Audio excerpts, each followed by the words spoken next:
Good morning and welcome to month number 12 of the Dollar Building Block program. My name is Keegan and as always I am pleased to be your instructor this month.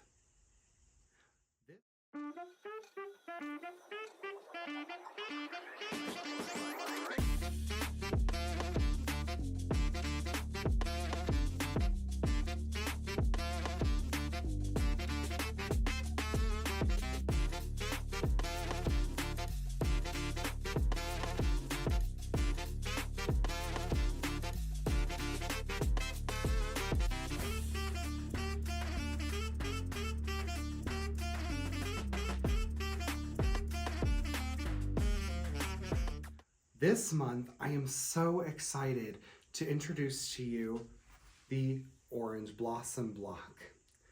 This block is created by using the Roundup tool by Creative Grids to create this beautiful multi-dimensional flower effect on a 4-patch block.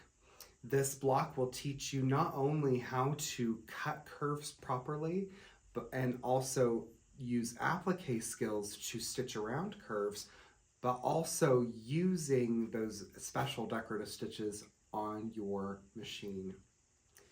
In each of your kits, you have 4 pieces of fabric. 2 7x14 pieces, one of which is the background of your choice for your colorway, as well as a color that is also measuring 7x14. A 5x21 piece, and last but not least, a 6x21 piece. Each of these pieces are for a specific portion of this block and cannot be changed as far as what one is used for the other. So what we're going to go ahead and start with is preparing our material. As a point of reference, we want to make sure that we are using a Mr. Bottle with 50% Cheerio Magic and 50% water as we are preparing our material, especially for this block where it's really nice that we have a little bit of extra crispness, So what we're going to do is we're going to completely saturate the material. You know it's completely saturated when you don't see any dry spots. Now, a lot of people tend to overspray when they're trying to get a specific dry spot. My recommendation is to just kind of take it and rub it together, okay?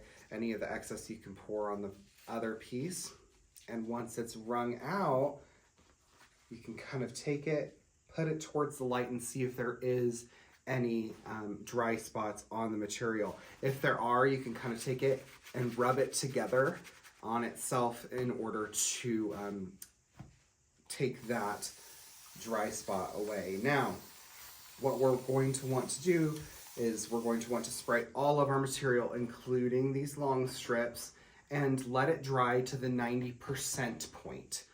90% meaning that it's at that damp but not dry stage in order to then iron it the rest of the way dry. This is important that you wait until that specific point so as to not scorch or permanently put any sort of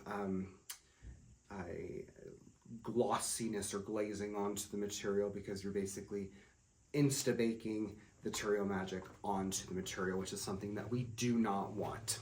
So once we have all of our material waiting and drying, we're going to wait until the 90% point and dry the material the rest of the way. I'm going to now talk about, while that material is drying, I'm going to be working on a different colorway. I'm going to talk about all of the different cutting that you need. In addition to the Roundup tool, you need a 1/4 yard piece of 24-inch wide Steam-A-Seam. Now, this is important to realize. You need a full 1/4 yard cut that is 24 inches wide per colorway that you have. If you do not personally have that much Steam-A-Seam, excuse me, if you do not personally have that much Steam-A-Seam, or you did not order enough, please pick some more up today, because you will only have 1 4-inch square excess, Okay, so please, please, please, please, please make sure that you use and you have a 1/4 yard per colorway. Now, you're going to need 4 squares that are 4 inches, that's 5. 4 squares that are 4 inches and 4 squares that are 5 inches, okay, like so.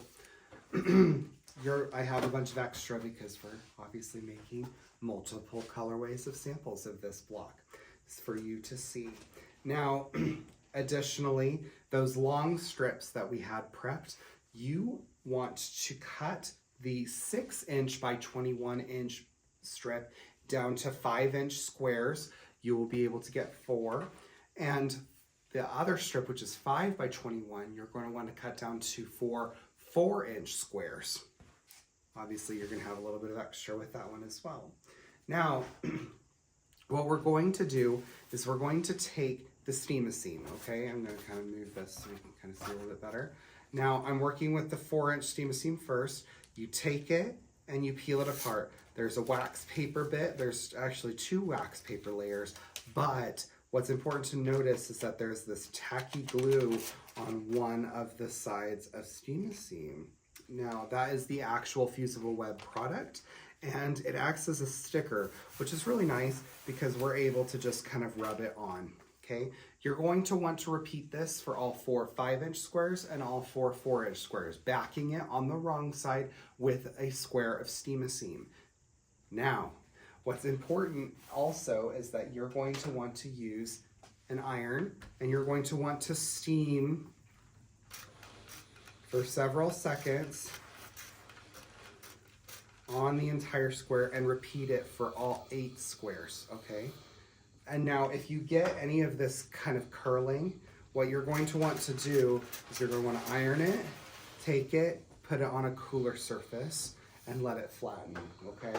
You want to make sure that you do that in order to not have a permanent curl in the material. It just makes it a little bit easier for you to be able to manipulate it later. Once you have all of your squares completely backed with Steam-A-Seam, like these 2 are, you're going to want to take all of them over to the cutting table and use your roundup tool to cut all of the petals, which I'm going to show you next. So let's go over to the cutting table and see what amazing things that the roundup tool has in store for us. We are now at the cutting table. I want to show you how we're going to use the roundup tool in order to cut all of the different wedges necessary, orange peel wedges, in order to complete our block. But I also want to discuss what we're going to do with the 7 by 14-inch pieces. The 7 by 14-inch pieces, after they are prepped, we are going to make sure to cut them down to 2 6 5/8-inch squares from each of the 2 different colors. The 2 6 5/8-inch squares are then sewn together in a 4-patch, alternating color, background, so as to create a 4-patch block such as this one that I'm going to show you. You're going to sew your 4 6 5/8-inch squares together in this format in order to make 4 patches. You will need 1 4-patch per colorway that you have per block. I am now going to show you how we're going to use the roundup tool. The roundup tool is an amazing curved tool that cuts not only orange peel slices, but also quarter circles, whole circles, as well as petal shapes. Today we are going to be using the orange peel slice shapes, which were shown on the block previously. There are 2 different sides to this block, 4-inch radius and a 5-inch radius. Each of those mean that we're going to use a 5-inch square or a 4-inch square respectively. When we're using the ruler, we want to make sure that we're lining up this right angle on the left and bottom edges of each of the individual squares. Once we are confident that it is completely covering and butted up to each of the left and bottom edges of each of the squares, we're going to use a rotary cutter in order to cut these angles. Now, one of the things that is necessary for this ruler is to use a 45mm or smaller rotary cutter or blade in order to be able to accurately cut this curve into our square. The reason why is because this 60mm doesn't get enough rotating. It's not able to be rotated fast enough because of the large width of the blade. So it's a lot easier to maneuver. It's a lot easier to maneuver a 45mm blade than it is to maneuver the 60mm blade. Once we have our first curve cut into our orange peel wedge, what we're going to do is we're going to rotate the newly formed curve to the bottom left so as that we can line up that curve on our previously cut curve. Now this center point goes from tip to tip, and the curve goes along that left-hand curve that we had just cut. We are then going to go around that and cut our first orange peel wedge. Once we've cut that one, I'm now going to show you how to cut all of the 5-inch ones. You'll want to end up with 4 4-inch. The 5-inch one is done the exact same way, except we're going to flip the ruler around to the 5-inch side. We're going to move that to the 5-inch side, take our 45mm or smaller blade, and make sure we're going all the way up across that and pulling that away. We're then going to rotate the curve towards the left, as done before, and line up that curved line on there. We're going to also make sure that the center line right here is going from tip to tip.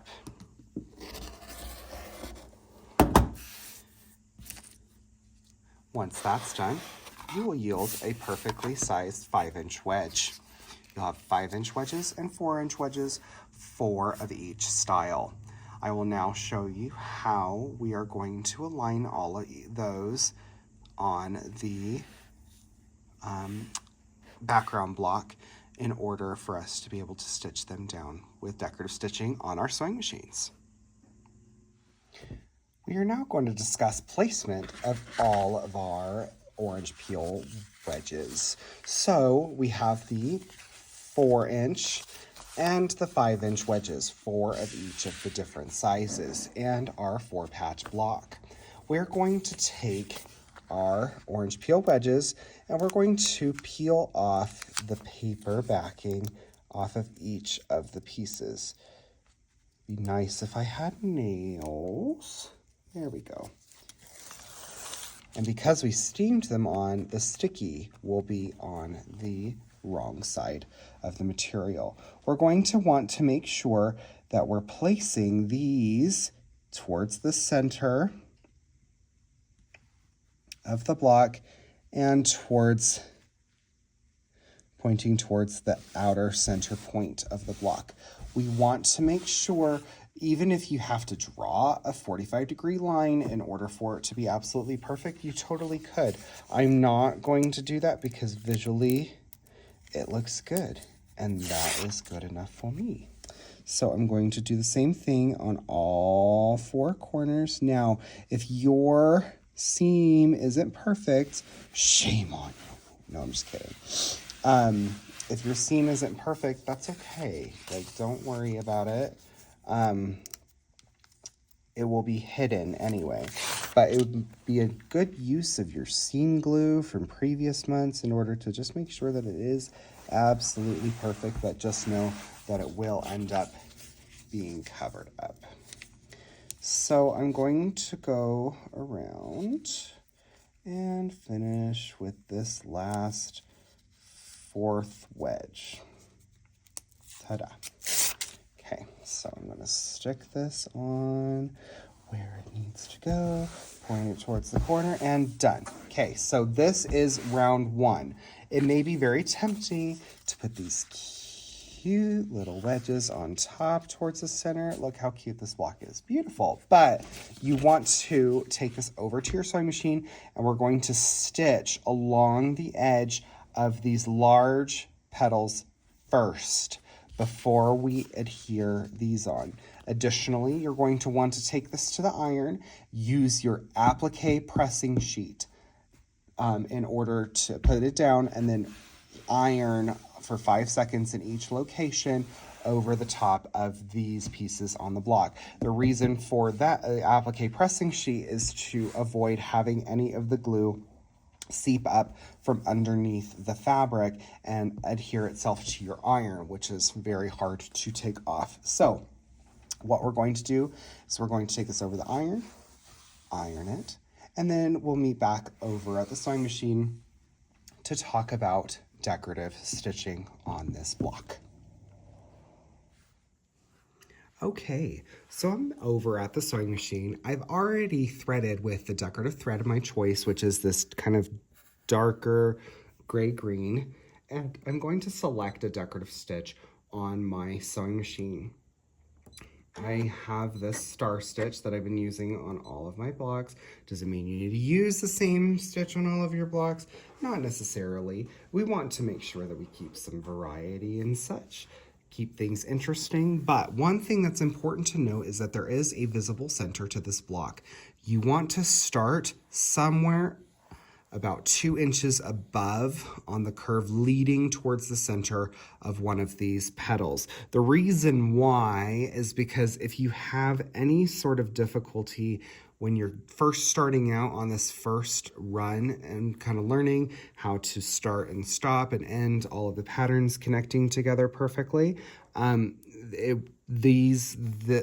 any position from the center up towards about 2 inches above the center is going to be hidden by the next round of petals. So I'm going to make sure that I can see the visual center of the stitching and gently curve around each of the individual petals. If your machine has the ability to stop with the needle position down, we want to make sure that we are doing that at this point. So I'm going to turn that on and then put my needle down so that I can then pivot.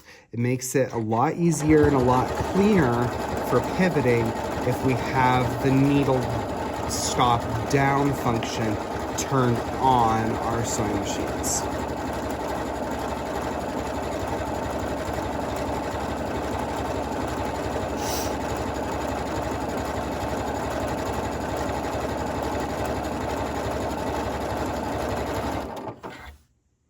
So right there.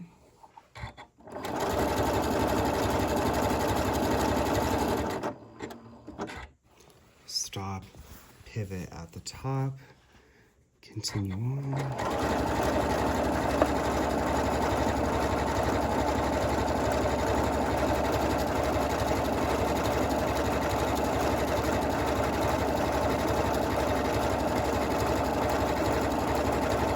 I'm going to want to go a little bit slower as I'm approaching the previous stitching that I did.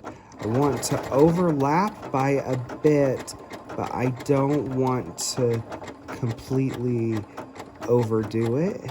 So I'm going to overlap by a bit and use my scissors securing function in order to cut that.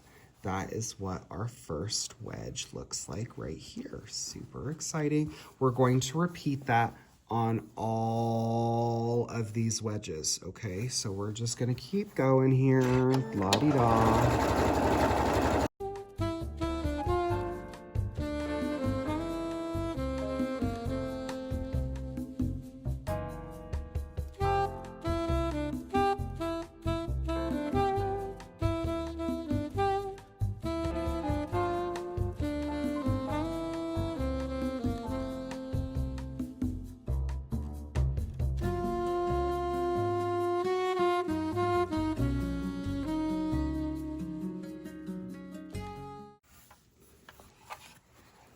Sure you're pivoting at appropriate times.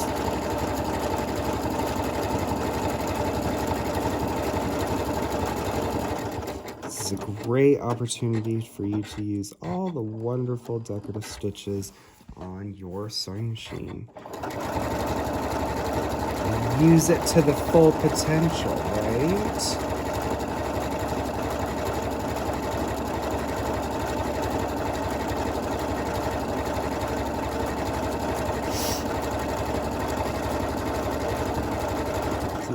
Little bit of overlapping and cut.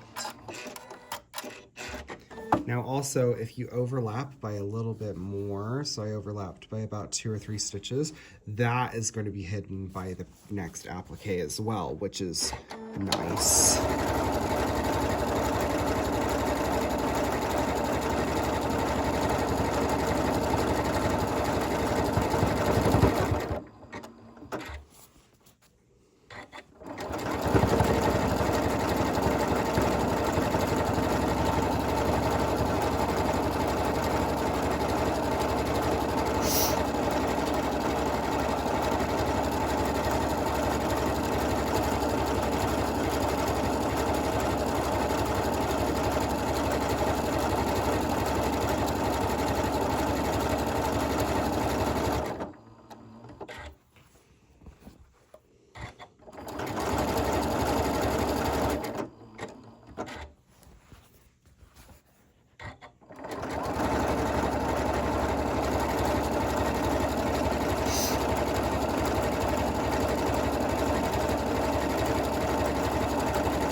Okay, and last petal, making sure that I start at the 2-inch above mark.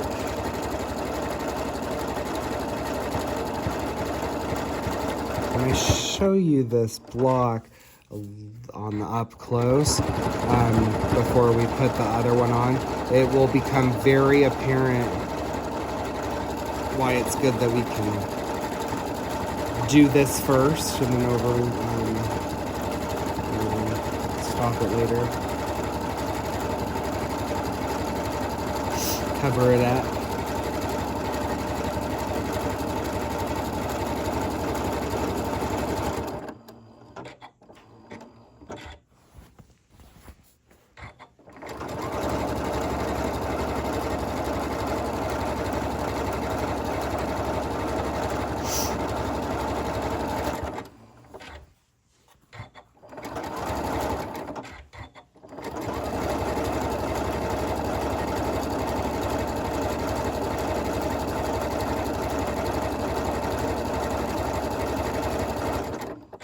Now, if you want to use invisible thread, monofilament thread with a blind hem so as to not see the stitches, that's totally fine. Use a normal blanket stitch, also cool, but I think this is a great opportunity for you to be able to use those beautiful decorative stitches that are in your sewing machine that you normally don't use on a daily basis. So let's go ahead, go over to the cutting table and talk about the alignment of the next layer for this beautiful block.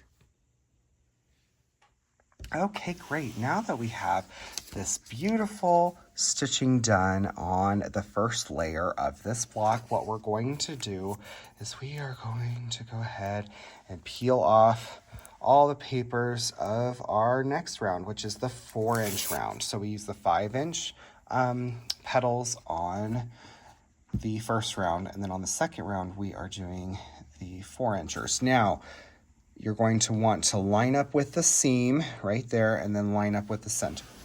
We'll kind of stick that down, knowing that we're going to iron later.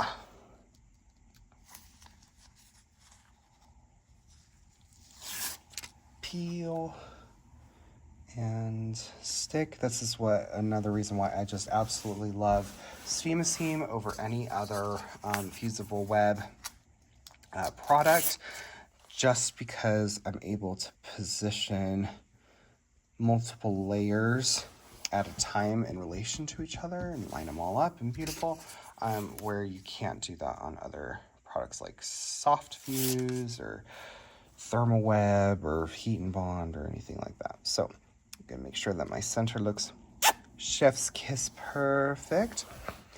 And there's that. So what I'm going to do, I am going to iron this down with my applique pressing sheet, and I'm going to stitch on top. Could you use a different decorative stitch? Absolutely.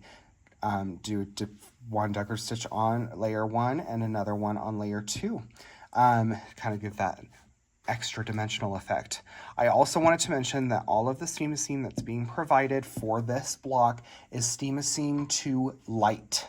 Because we are layering multiple layers of applique on top of each other, it's important that we use light in order for there not to be a super big, bulky buildup, like with other products like Steam-A-Seam 2, where it's a thicker, more permanent, fusible web for smaller pieces or for pieces that aren't very well stitched or able to be stitched. So that's where you would use Steam-A-Seam 2, but in this case we're using Steam-A-Seam 2 Light. Okay, so I'm going to go ahead stitch on this. Now we want to make sure that we're starting along a curve and then ending.